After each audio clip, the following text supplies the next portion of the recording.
எங்களோட ஊர் ரோட்டோரத்தில் இங்கே இருக்கிற மக்களெல்லாம் சேர்ந்து செடிகள், காய்கறிகள், பழங்கள் எல்லாம் வச்சிருக்கணும் ரோட்டோரத்தில். ரோட்டோரம்னா இது ரோட் வாகனங்கள் போகிறது. இது நடப்பாதை. இந்த நடப்பாதை அண்டி அங்கே வந்து ஸ்ட்ராபெரிஸ் இருக்குது.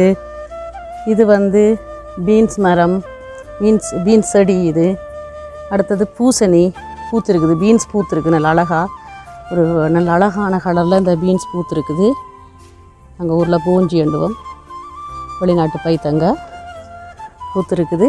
அடுத்தது பூசணியும் நிறைய பூத்துருக்குது. மஞ்சள் பூ, செவிளநீர் பூ பூத்துருக்குது.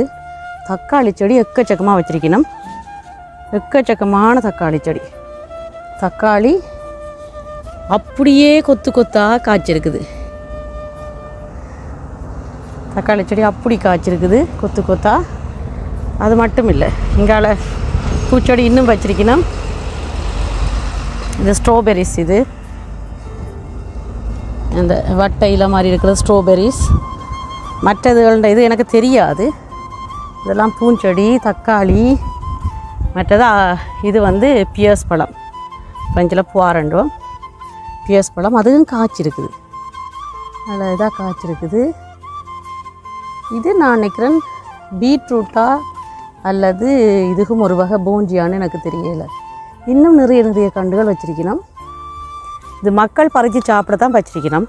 அது மக்கள் பொதுவாக பறித்து சாப்பிடலாம் என்றதுக்காக தான் வச்சிருக்கணும். இப்போ இந்த ஊர் மக்கள் பச்சையை விரும்பி பசுமை விரும்பியாக இருக்கணும். பசுமை விரும்பிக்கான போராட்டங்களும் செய்யணும்.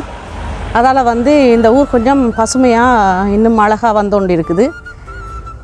ஏற்கனவே இங்கே காடுகளும் ஆறும் ஓடுது, செந்நதி ஓடுது எங்களோட வீட்டுக்கு அருகில். அது நல்லா பசுமையாக இருக்குது. அதையும் தாண்டி பசுமையாக விரும்பி இவங்க ஒரு வண்ணாத்தி பூச்சி வந்து நிற்குது. வண்ணாத்தி பூச்சியை இனி எங்களுடைய அடுத்த சந்ததிகள் பார்க்குறதுக்கு வாய்ப்பு இருக்கோ தெரியாது.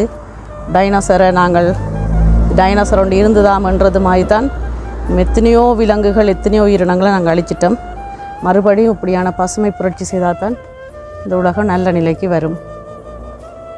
நாங்களும் பசுமை புரட்சிக்கு ஆதரவு கொடுப்போம். நாங்களும் எங்களால் முடிஞ்ச அளவுக்கு செடிகளையும் கொடிகளையும் வீட்டுக்குள்ளேயும் வளர்க்கக்கூடிய வகையில் செய்வோம்.